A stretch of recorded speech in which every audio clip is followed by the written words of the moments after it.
almost very simply by saying, here we are at the RBWH, sitting down in the tea room with the wonderful midwives here at this incredible hospital.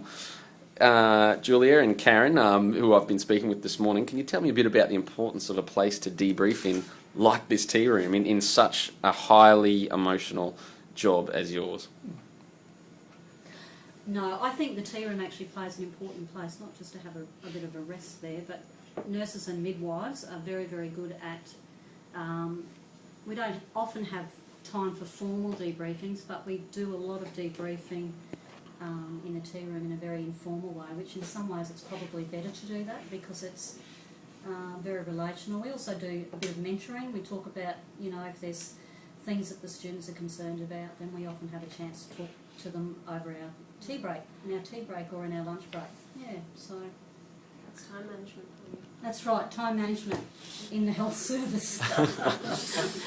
Tell me about the spectrum of emotion, and Julia used the word complication before. We can see all sorts of complications in any birth. Tell me about that, some of that spectrum there. It's, oh boy, where do I start with that? Because midwifery, I was just saying it before to the parents, that on the largest majority of births are very positive, and it's a celebratory thing, but always in every job, I guess, the downside is that it can be extremely devastating for couples if things don't work out the way that people had planned, whether it be the birth or whether it be having a baby that has maybe an abnormality or a deformity, or so that can be really, really devastating for us as well, obviously, because it's amazing, because birth is such an intimate time. You get very much drawn into that intimacy, and still, I've been a midwife for well over 20 years, and I still shed a tear at times. And we were just saying before, it's like being involved in a miracle every day. Childbirth is such an incredible, even now you know everything, you know how it works, but it's still, every now and again it catches you, and you'll find yourself crying, because it is such an incredible, life-changing experience for everybody. I think if you lose that feeling that you're not emotionally involved with these women, it's time to get out. Midwifery is a profession where you've got to give your all, and if you don't like it, you don't give your all.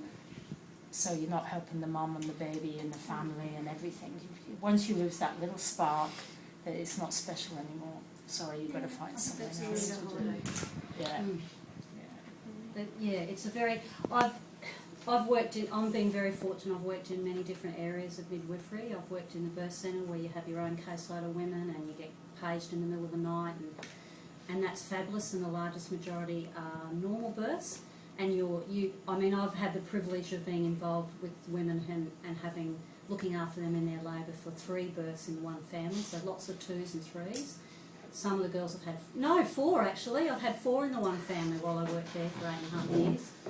I had 4 very close together.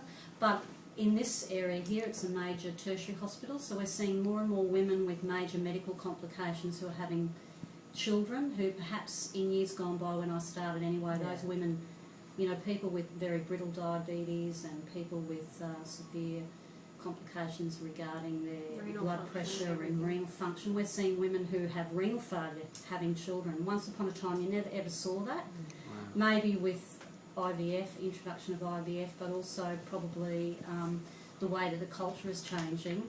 We are seeing women who more and more are becoming quite ill as the pregnancy progresses. So we do see both ends of the spectrum here. People who are very unwell and might end up. We have women, for instance, just a few weeks ago who had a major heart disorder and came down here, monitored, had her baby with the cardiac nurse and the midwife and everyone. And then went straight back to coronary care unit straight after her baby was born because this is the other side of it as well. But it's still a very special time no matter what.